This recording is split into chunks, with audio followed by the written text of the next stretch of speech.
Le Covid a été une véritable catastrophe humaine et sociale, mais également intellectuelle. Et là, on est dans une urgence. Alors on bricole, on se dit, bon, Covid-19, c'est qu'il y en a 18 précédemment. Parce que le désarroi du gouvernement... Et vous savez quoi? Moi, je sais pas utiliser un masque. Et les débats houleux entre spécialistes... Je pense que c'est pas digne de la fonction de docteur. On finit par avoir raison de notre esprit critique. Et à cause de ça, les théories du complot ont repris le devant de la scène. Dans cette vidéo, on va voir pourquoi ces théories continuent d'exister et quelle est la meilleure manière de les gérer.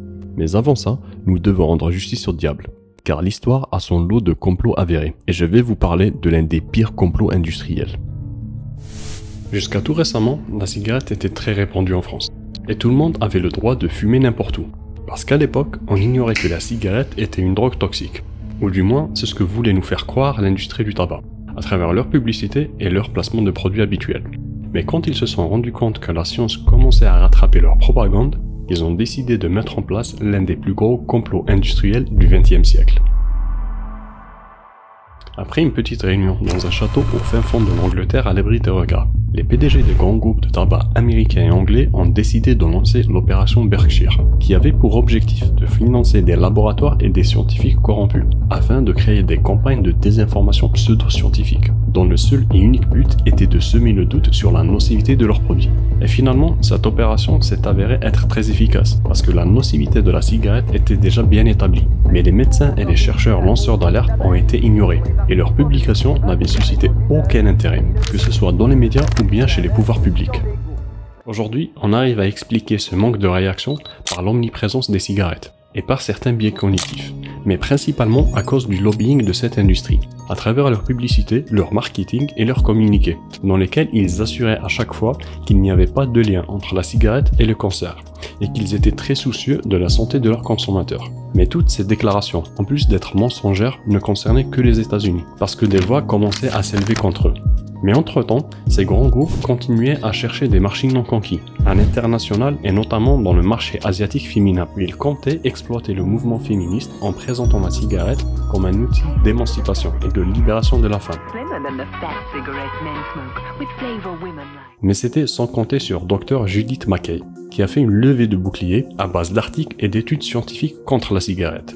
Elle était tellement efficace dans ses campagnes de sensibilisation que l'industrie du tabac a employé toutes les méthodes pour essayer de la faire taire, au point où le FBI a dû intervenir. Mais malgré toutes les menaces et toutes les tentatives d'intimidation, elle n'a pas cédé, et elle continue de mener son combat jusqu'à aujourd'hui. Si je vous parle de Dr Judith MacKay, ce n'est pas uniquement parce que c'est une femme badass qui mérite une série Netflix. Mais c'est parce qu'au début de son combat, elle a été traitée de complotiste extrémiste. Comme par hasard. Ce que ça veut dire, c'est qu'au final, être traité de complotiste n'est pas toujours péjoratif. Il suffit simplement d'avoir raison et d'être du bon côté de la science. Malheureusement, ce genre de complot industriel n'est pas propre à l'industrie du tabac. Aujourd'hui, on sait que certains grands groupes pétroliers ont déjà caché des études concernant l'impact de leur activité sur le climat. Mais ces scandales ne peuvent pas justifier à eux seuls toutes les théories du complot existantes. Et on va voir comment plusieurs personnes arrivent à vivre de ces théories et transforment la naïveté des gens en un business très lucratif. Les gourous complotistes. Ils se manifestent sous plusieurs formes, en partant de l'ancien ministre défiant l'ordre mondial à l'ermite qui propose de la médecine alternative. Et même si la forme peut paraître différente, le fond antiscientifique de leurs propos reste toujours le même. Il consiste à construire un raisonnement en partant d'une conclusion, et essayer de donner un peu de cohérence à leurs propos avec des faits avérés décontextualisés, pour qu'ils soient en accord avec leur conclusion de départ. Et pour avoir un peu plus de crédibilité, ils ont souvent recours au name dropping, et à l'utilisation d'arguments d'autorité et des termes scientifiques compliqués.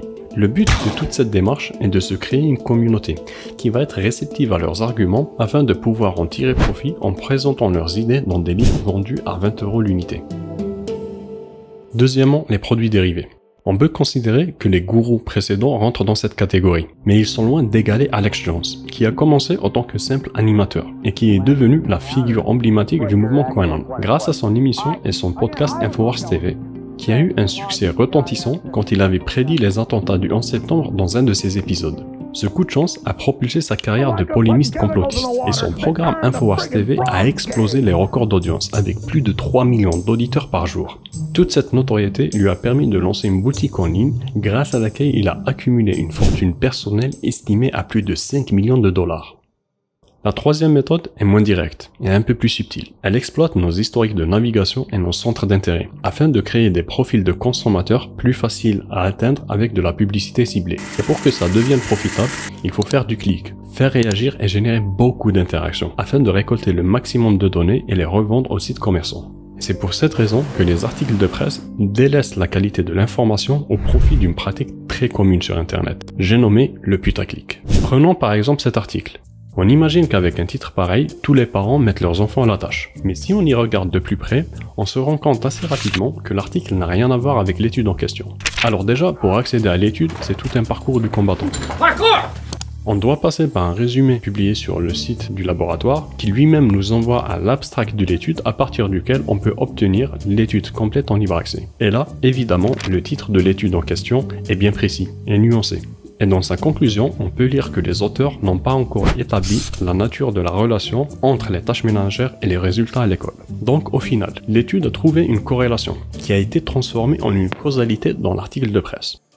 Malheureusement, ce schéma se répète assez souvent sur Internet, et c'est ce qui donne naissance à la désinformation et facilite la diffusion des théories du complot. D'autant plus que les réseaux sociaux mettent en place des algorithmes à base de recommandations, poussant les internautes à consommer du contenu similaire, qui aura tendance à renforcer certains biais cognitifs. On a vu que l'argent facile est une motivation qui pousse les maîtres complotistes à faire des produits dérivés et les médias à partager des informations non vérifiées. Mais chacun d'entre nous peut être vecteur de désinformation, de manière directe si on partage un contenu non vérifié, ou bien de manière indirecte, ou plutôt inconsciente, à cause d'un biais cognitif très peu connu et pourtant très puissant. L'effet Einstein illustre le fait que notre cerveau imprend des raccourcis de pensée habituels. Et pour déterminer toute son étendue, 2 scientifiques ont mené une expérience sur des joueurs de jeux d'échecs, débutants et confirmés. Ils leur ont présenté 2 plateaux, presque identiques, sur lesquels ils devaient trouver l'échec et mat le plus rapide. Les 2 plateaux pouvaient être résolus en 5 coups standards bien connus. Mais il y avait également un échec et mat caché possible en 3 coups. Et le but de l'étude était de voir lequel des 2 groupes réussirait à trouver la solution cachée. À votre avis, la solution cachée a été trouvée au bout de combien de temps? Les scientifiques ont été très surpris par le résultat de leur expérience, parce que absolument aucun joueur n'a trouvé la solution cachée. Et comme les scientifiques sont de nature sceptique, ils ont décidé de refaire l'expérience, mais cette fois-ci avec un eye tracker. Et là, le résultat dépassait toutes leurs attentes.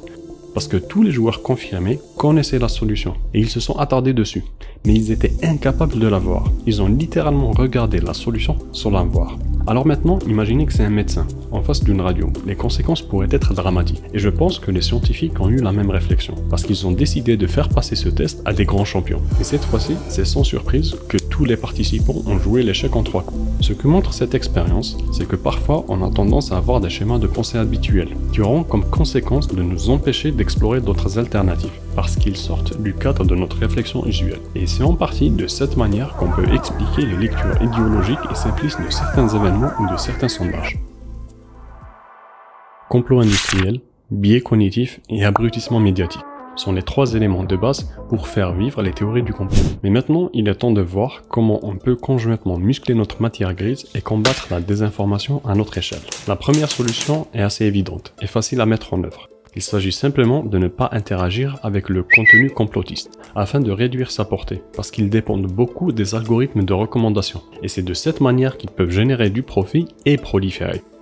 Alors maintenant, si vous voulez en lire, juste par curiosité ou même par intérêt, pensez à vérifier de manière systématique les sources utilisées. D'ailleurs, ça devrait être un réflexe, et c'est la deuxième solution que je vous propose, pour à la fois éviter les théories du complot et la désinformation scientifique, autrement dit la pseudoscience. Mais je sais qu'il n'est pas toujours évident d'avoir accès aux articles scientifiques, et c'est pour cette raison que ResearchGate existe, qui est une sorte de réseau social fait par les scientifiques pour le grand public, dans lequel vous pouvez trouver beaucoup d'études récentes et accessibles gratuitement. Mais si jamais vous tombez sur un article sans source, ou bien si vous regardez des chaînes d'information en continu, dites-vous simplement que c'est du divertissement, et prenez ça comme étant de la télé-réalité. Avant l'an 0, c'était les dinosaures, et à partir de là, c'est après qu'il y a eu nous, en fait. Les théories du complot sont l'homéopathie de l'esprit, et je pense qu'aucun zététicien ou scientifique n'en viendra à bout, parce que l'être humain a ses fragilités cognitives, et est victime de mauvaises expériences, et d'un environnement médiatique délétère. Au final, tous ces éléments réunis réussissent à créer un environnement propice à la désinformation, aussi bien scientifique que politique, ce qui aura comme conséquence de radicaliser les discours et parfois mener à la catastrophe.